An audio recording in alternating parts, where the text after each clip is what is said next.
En manchette aujourd'hui, le CISAT confirme une réorganisation de ses services et le travailleur de la SOPFEU adopte un mandat de grève à 99 %. Le TVA Nouvelle Midi commence maintenant.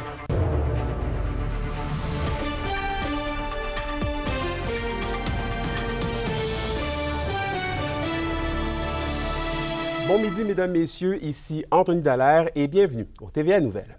On débute le bulletin en santé avec une nouvelle qui pourrait en préoccuper plus d'un.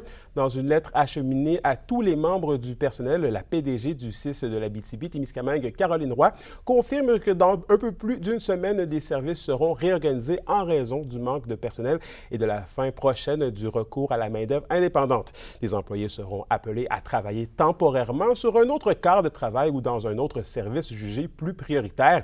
Une conférence de presse est d'ailleurs prévue lundi prochain pour faire le point sur les actions qui seront entreprises par l'organisation. Rappelons que plus tôt cette semaine, la FIC-CISAT disait craindre des ruptures de services cet été dans plusieurs secteurs de la région. Toujours en santé, une éclosion d'entérocoques résistants à la vancomycine a eu lieu à l'unité de médecine-chirurgie de l'hôpital de Rouyn-Noranda. Il s'agit d'une bactérie qui se retrouve habituellement dans l'intestin et les selles des personnes. Chez la plupart des gens, la bactérie ne cause pas d'infection. Le CIS de l'Abitibi-Témiscamingue confirme avoir mis en place différentes mesures afin de contrôler et d'éviter que la bactérie ne se propage à d'autres usagers ou aux visiteurs. Et parlons d'un exercice bien particulier de la Société de protection des forêts contre le feu prévu aujourd'hui. La SOPFEU et l'UQAT organisent un brûlage contrôlé dans un secteur de la forêt d'enseignement. L'objectif est de permettre à la SOPFEU de se pratiquer pour d'éventuels feux de forêt et les chercheurs de leur côté vont prendre des échantillons de sol et recueillir des données. Cette étude va entre autres aider au reboisement des pins. Une vingtaine de pompiers et près d'une dizaine de chercheurs sont sur place. Près de 9 hectares seront réduits ensemble pour les fins de l'opération. On vous présente un reportage complet sur l'exercice au bulletin de ce soir. Et toujours au niveau de la Société de protection des forêts contre le feu, à l'approche de la saison des feux de forêt, les travailleurs de la SOPFEU se dotent d'un mandat de grève pouvant être utilisé à un moment jugé opportun. Le mandat a été entériné à 99 %, nous mentionne Unifor et la FTQ. Il faut comprendre que les conventions collectives sont échues depuis près d'un an et demi, soit depuis le 1er janvier 2023. Le salaire, les vacances, la mobilité de la main-d'œuvre et la durée de la nouvelle convention collective sont les points principaux d'échappement. La question du jour TVA, une présentation de Mobilier Bélan qui vous offre depuis plus de 50 ans un service de qualité et un grand choix de matelas mobilier électro au prix compétitif que vous recherchez. À la question du jour, on vous demande donc, à l'approche de l'été, êtes-vous préoccupé par une possible grève des travailleurs de la SOPFEU? Pour voter et commenter, rendez-vous au tvabitibi.ca. On change de sujet, mais je vous propose de rester dans nos forêts, puisqu'avec une troisième usine, l'industrie du bois qui a annoncé cette semaine fermer temporairement ses portes au Témiscamingue, c'est à se demander comment la MRC peut-elle traverser la crise forestière actuelle. Yvon Moreau en parle avec la préfète Claire Bolduc. Clairement, le départ ou la perte de la propriété d'une usine par des Québécois ou des Canadiens au bénéfice d'acheteurs étrangers, américains, chinois, européens, c'est toujours une perte parce qu'on perd non seulement la propriété d'une entreprise, mais on perd aussi la propriété intellectuelle de ce qui se fait dans l'entreprise. Et ça, c'est une perte bien plus grande. On ne se cachera pas qu'on est très conscient qu'à Témiscamingue, toute la portion, la fabrication des celluloses de très haute qualité, qui sont très, très rentables, elles ont été déplacées vers les usines américaines, alors que les celluloses de moindre qualité ou moins recherchées sur les marchés sont restées produites chez nous. Alors, la perte de propriété, c'est une perte de propriété concrète. Les retombées et les bénéfices quittent le territoire québécois, mais là, ce sont les éléments de propriété intellectuelle qu'on a perdus. C'est vrai pour Tembec, c'est vrai pour ce qui se passe en Ontario. À cela, on ajoute tout le contexte de l'industrie forestière versus les surtaxes américaines. On est dans un contexte qui n'est pas du tout favorable. D'où la très grande nécessité que le gouvernement du Québec s'assoie rapidement avec les industriels, qu'on mette en place les programmes et qu'on exprime fort, haut et fort, notre volonté de maintenir une industrie forestière forte sur le territoire québécois.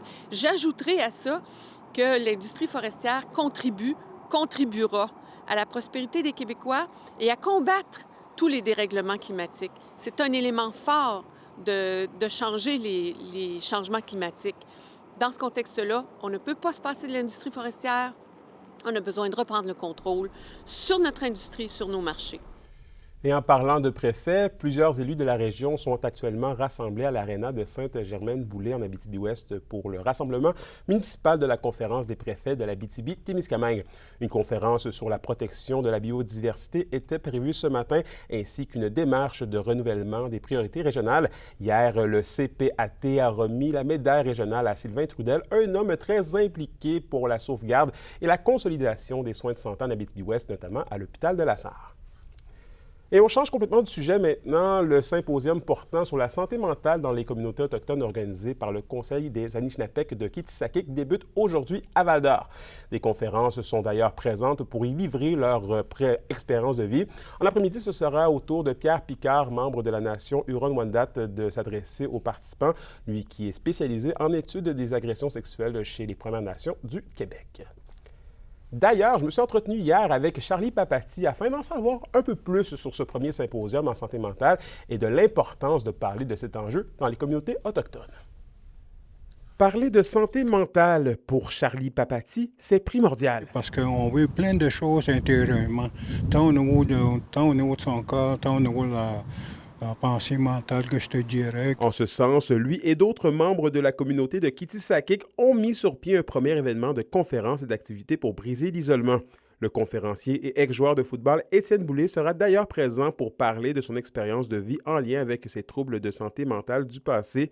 Destinés d'emblée aux hommes, les organisateurs ont quand même jugé essentiel de s'adresser aux jeunes et aux femmes des communautés. C'est donc environ 200 personnes qui sont attendues lors de l'événement. C'est avec les conférenciers qu'on peut arriver à comprendre c'est quoi l'enjeu de la santé mentale. Donc à l'intérieur de ça, il va y avoir quand même des petites activités organisées à la fin de la journée. Soit une partie de bingo pour changer la vie qu'ils vont vivre durant la même journée. Puis à la fin de la journée de samedi, on va avoir un petit power. L'enjeu du suicide dans les communautés autochtones préoccupe grandement. Selon Charlie Papati, elles sont plus vulnérables à cet enjeu. Avec ce qu'on vit dans la communauté, c'est ceux qui peuvent le vivre intérieurement. Il faut aller chercher ces gens-là qui puissent faire confiance ou qui puissent être libres de soi à l'intérieur de lui-même. Avec les discussions générées lors du symposium prévu ce week-end, les différentes nations autochtones veulent trouver des idées communes aux problèmes liés à la santé mentale. On a des services au niveau de notre organisation, au niveau de la santé. En ce qui concerne pour la santé mentale, c'est une première pour nous. On pourrait quand même approfondir dans ce domaine-là. C'est sûr que c'est difficile de vouloir en parler des blessures parce que les gens, il faut qu'ils fassent confiance réellement, tant au niveau de l'organisation vers la clientèle. Donc ça, c'est une des choses qu'on doit améliorer beaucoup. L'invitation a donc été lancée aux 9 communautés Anishinaabe du Québec. Anthony Dallaire, RNC Nouvelles, Val-d'Or. Et on termine avec la refonte des locaux du programme de techniques d'intervention en criminologie du Cégep de l'Abitibi-Témiscamingue au campus de Val-d'Or qui est maintenant terminé. L'organisation a procédé au dévoilement et à l'inauguration après plusieurs mois de travaux.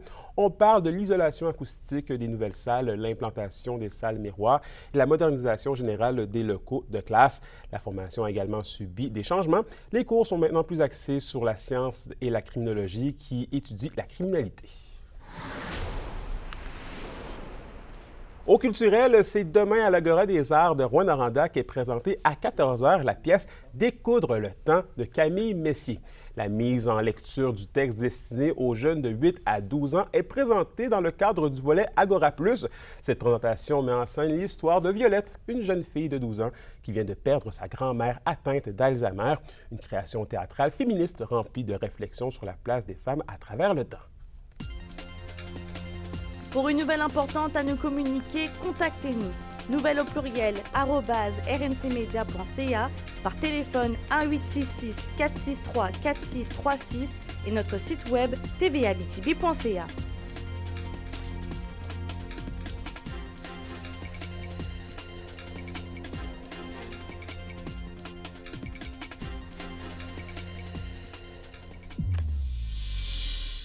Et au sport, l'Omnium de robotique cuivre et or de l'École d'Iberville à Rouyn-Noranda bat son plein aujourd'hui.